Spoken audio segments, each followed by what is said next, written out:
Good afternoon, and thank you for joining us for another Pro Performance. We're going to be discussing choosing the right real estate referral partners. I'm Jeremy Bednarz-Gray, Divisional Vice President here at Rocket Pro, and I'm joined by two amazing hosts that I'm going to allow to introduce themselves here now. Thank you, JBJ.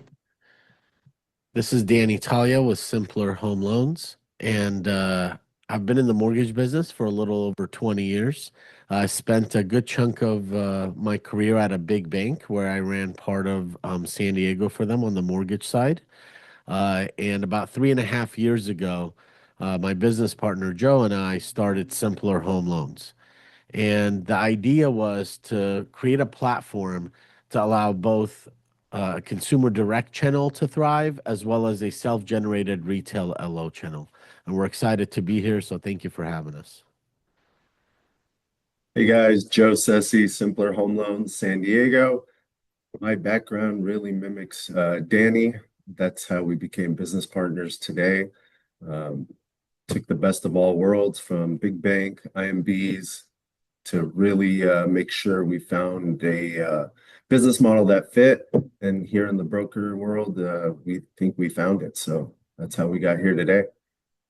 Thank you, fellows, for joining us. As you guys heard, they have a pretty diverse background as far as how their business operates. So I think this is going to be appealing to everyone from the audience. So to anchor the why behind today, here's the partner promises that today's training is going to support. Pro, we're guided by our 10 partner promises, real practical commitments to your independence, growth, and transparency you deserve. So today's training is going to align with partner promise number one. It's your business who you do business with. Brokers have the flexibility to choose their partners, allowing them to build a business aligned with their goals and focus on high valued relationships. So, with today, here's what you'll be able to do by the end of today's session. From takeaway standpoint, we're going to look at evaluating referral partner relationships using production, responsiveness, alignment, and growth opportunity criteria. We're going to prioritize high value partnerships that support long term growth while reducing operational drag and unnecessary friction.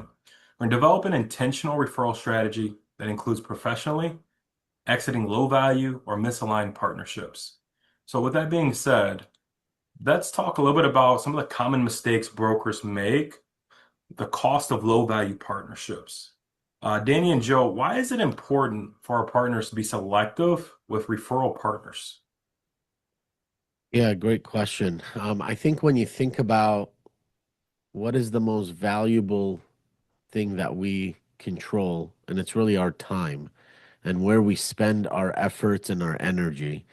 And so I think when you think about the relationships that you're going to go after or the relationships that you're going to want to do a deeper dive with, you want to make sure that is with the right person. Fortunately, as of a few years ago, there's been tools that have came out that allow you to see some insight, on production from that referral partner, whether it's listing transactions, buy side transactions, also who they're working with on the lender and the title side.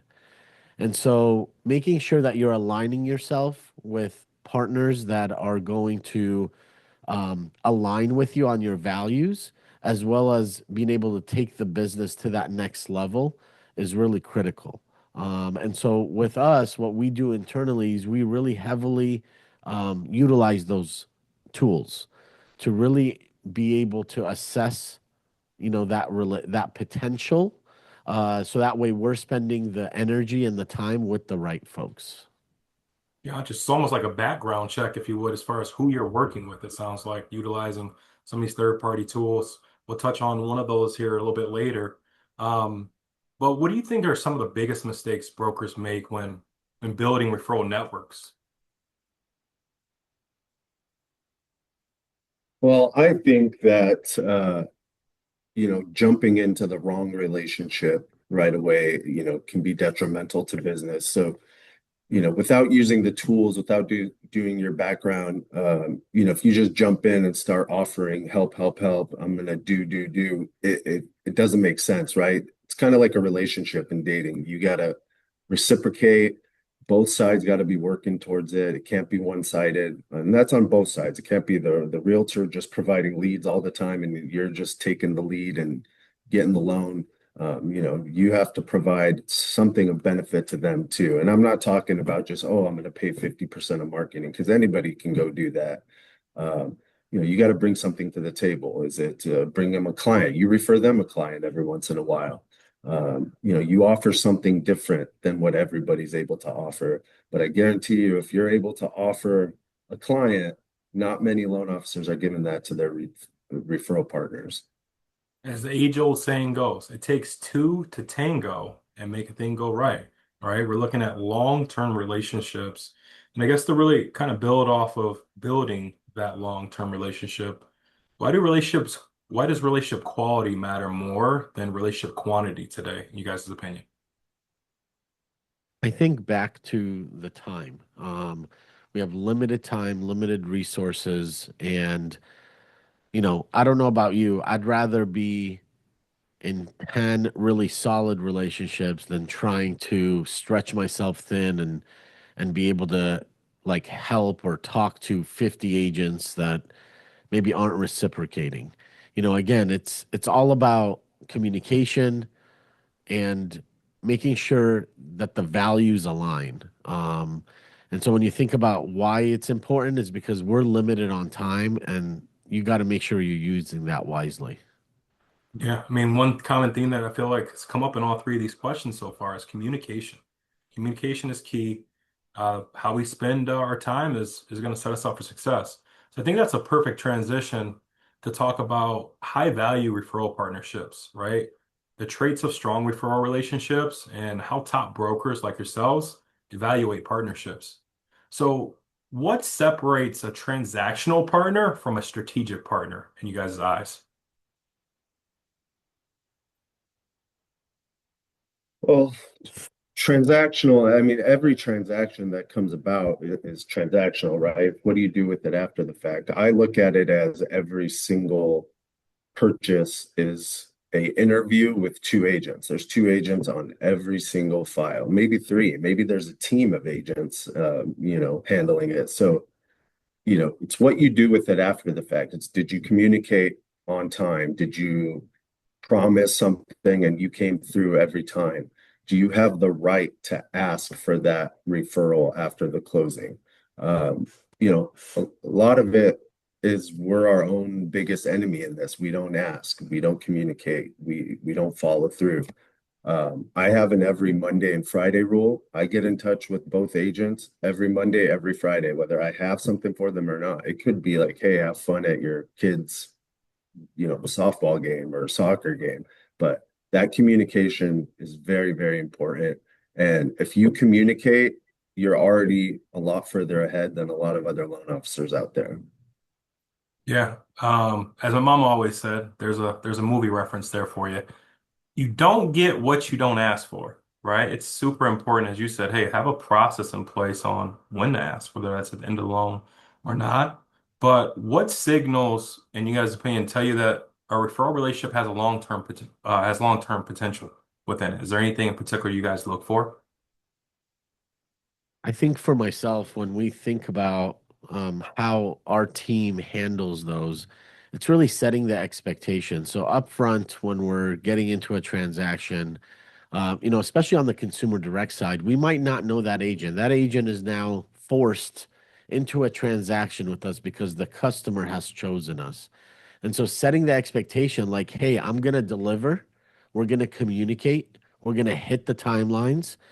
And hopefully at that point, I've earned the right to work with you and ask for more business and referrals. But this is what I'm going to deliver, and here's my expectation if I deliver that. And so the response you get from that agent is really important. A lot of times, especially on the consumer direct side, they're skeptical. They're like, who is this guy? The customer found him. I don't know him. They're not local. She's not from here. And so being able to set those expectations, hit on those, just like Joe mentioned, it's an interview. You're earning the right to ask for more business, but you kind of set the tone up front by saying, hey, I'm going to deliver on this, and then we're going to talk about how we can work together in the future. Yeah, man, super important. Remember, hey, that interview goes both ways. You both are auditioning for that spot and whether or not this is gonna be a right fit. Danny, to send it back to you, you had mentioned earlier, and maybe you can elaborate more on it. There was some background research you're doing and utilizing tools. Can you explain to our audience a little bit about like what you look for with some of these third-party tools that you use to do the background research with these realtors? Yeah, I think it's really important to look at what kind of production has this agent done? Are they mainly listing? How many buy side transactions are they doing? And you got to be realistic. You're not going to earn every buy side transaction.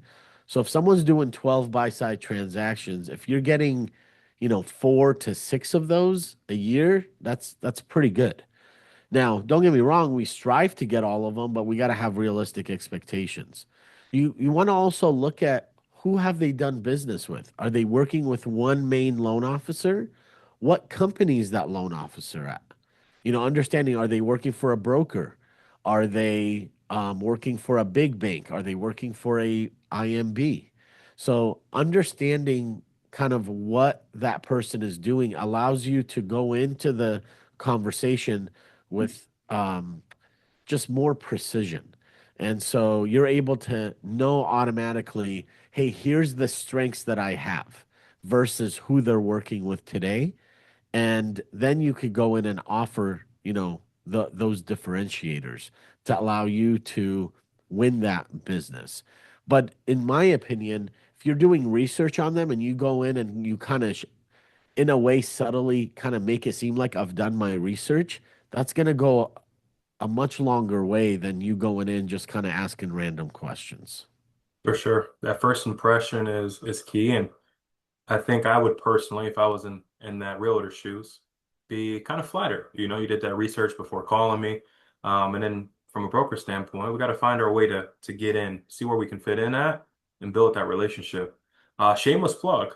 About 30 days ago from today, almost exactly, around May 7th, we did a video for Model Match, a nice little tool that allows you to do some research, public data on realtors, LOs, and things of that nature. So if you haven't watched it, feel free to go back and revisit. It'll be a great tool that will obviously connect a lot of dots here from what we're talking about. So we've talked about things to avoid, how to identify high profile referral networks. Let's talk about the topic that most people kind of stray away from, exiting misaligned partnerships. Specifically, how to professionally step away from the wrong relationships, right? We talked about time and communication being important earlier. So creating a more focused strategy to strengthen long-term partnership alignment. So how should brokers evaluate the health of their current referral network?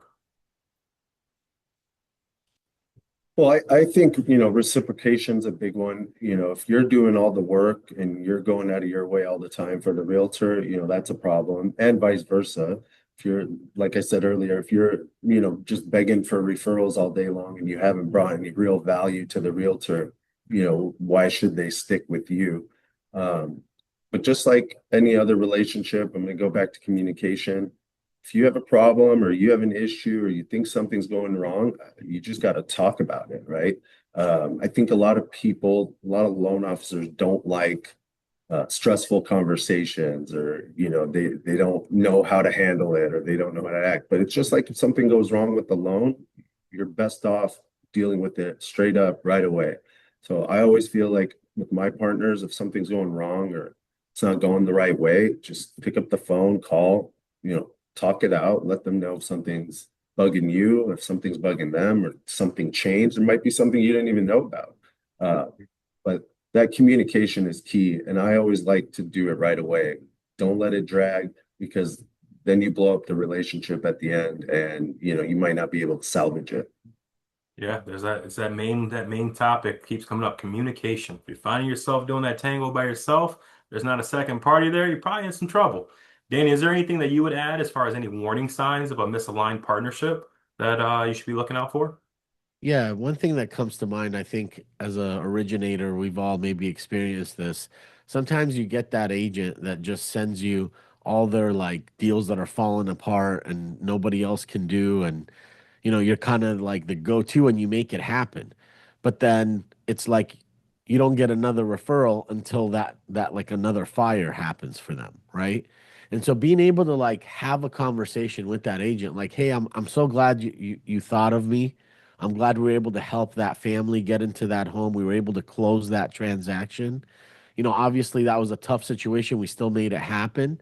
I would love to talk about the other transactions that you're doing and how can I be more involved in them?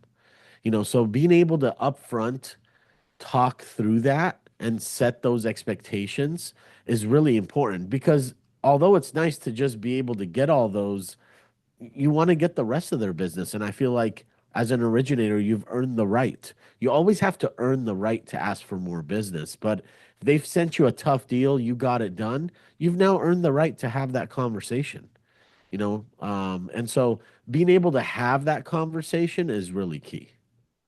Yeah, I mean, we all got to start somewhere in a relationship, right? But that doesn't mean that has to be the the whole entirety of the relationship, right? Where again, we're taking the deals that are falling apart at the 12th hour and finishing them. You know, is there a series of those situations, or how many times do you wait for the communication to not necessarily work, where you're like, hey, this isn't really worth the effort? Like, is there a certain point that you guys look at where it's like, this is the final straw? So I think for me, if it starts interrupting my flow with my other business or my other referral partners, like if I'm, taking time with the one that isn't going good and it costs me some good time with a good referral partner, or it's, making my call blocks not work the way I want them, or if there's interruptions in my daily process, you kind of know it's time to call it quits at that point. It can't interfere. No relationship's worth something interfering with your routine and your processes and your happiness, even if you're getting upset and annoyed every time the phone rings and it's that referral partner, probably not a good referral partner to have. Yeah, for sure. We've all had those phone calls where it's like, oh, not this person again. When we get to that point, and Joe or Danny, either one of you can answer this, and we kind of like dread taking that phone call or seeing that email, how can brokers professionally step away from those low value relationships without burning any bridges for the future? Yeah, good question. I think you just have to be transparent. It's like, hey, here's what I'm looking for, right? Here's how I do business. Here's what works with my other partners. And I would love for us to do business, but this is how, I expect it to go. And I'm open to ideas, but this is what works for me today. I understand if this doesn't align with what you're looking to do today, and hopefully we could do business in the future. But if this doesn't change, then I think it's best that we maybe, connect in the 6 months or a year from now and see if anything's changed. So just being transparent, but also like controlling the conversation. It could be the way they refer, it could be that they're not referring. One example of this is I remember I think back, I had an agent that like was timid in starting a three-way conversation, three-way text with my client or with the potential client. So, for example, they would tell me, hey, Danny, I gave your number out to this client. And it's like, okay, but now I got to wait for that client to take the initiative to reach out. And so try to work with them and saying, hey, just start a three-way text so that way I could jump in and then we could just have this dialogue and just was timid in doing that. And so I just basically said, hey, look, I'd love to help, but this is how I work. And once you're ready to go that route, then, I think for now it's better off to just maybe revisit this conversation in 6 months or a year from now. Yeah, I mean, that warm handoff goes a long ways from a referral standpoint. And I think it all boils back down to that key word we talked about, communication. You're communicating what your standards are and how you operate. And if we can't align on that, then hey, what are we doing? No need to go further. Anything that you would add on that, Joe, as far as different ways to step away from these relationships in a professional way, of course. I agree with everything Danny said. I just think you have to have the conversation right away. If you're upfront and transparent, that's the way to go. Just like anything else, if you start lying or making up a story or like, just don't tell the truth about it, it'll always come back. And you never know. A bad relationship today could be a great one later. So, just be upfront, honest, and communicate it right away. Absolutely. Just because it's a no now doesn't mean later down the future that's going to be the case. So, a quick recap from a review standpoint, we covered three essential topics. One, how to build a referral partner relationship using production, responsiveness, or in this case, communication, we used a lot, alignment, and growth opportunity criteria. Why high value partnerships will support long-term growth. And then three, when to utilize a strategy that allows for both of you professionally to exit low value or misaligned partnerships. So, gentlemen, three actionable takeaways for our audience today coming from today's meeting. What would you say they are? I'll go. I know we recently did this with our mortgage originators. Use the tools that we talked about, and pull the last 12 months or 24 months of purchase transactions that you've done. Get a list of the buyer's agents and listing agents and reach out to them. You already closed a transaction with them. I'm assuming it went well. So, hey, Mr. Realtor, we closed a transaction on 123 Main Street about, 6 months ago. I'd love to talk to you about what an awesome ops team I have that can help get loans closed just as fast as that last one. How can we do more business together and set up that meeting? So I think pulling those transactions and going through those are low hanging fruit conversations that I think can be had, today. For sure. I mean, again, don't forget about some of our tools with the Rocket Pro portal.